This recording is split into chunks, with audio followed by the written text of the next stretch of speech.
আসসালামু আলাইকুম বন্ধুরা। আজকে জিয়াউর রহমান স্বাধীনতার ঘোষক, তার সংক্ষেপে কিছু ইতিহাস জানব। জিয়াউর রহমান বাংলাদেশের সাবেক রাষ্ট্রপতি, সেনাপ্রধান, বাংলাদেশি জাতীয়তাবাদের প্রবক্তা এবং মুক্তিযোদ্ধা।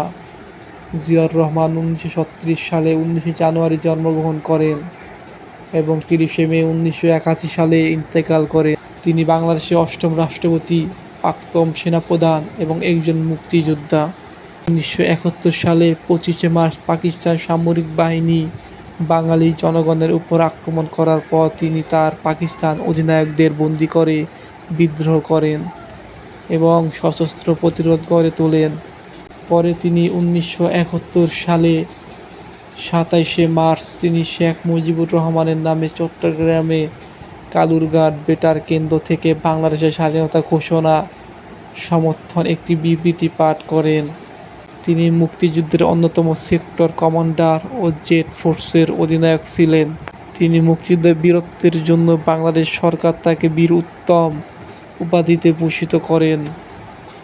তো বন্ধুরা, আশা করি আপনারা জিয়াউর রহমানের সম্পর্কে কিছু ধারণা পেয়েছেন।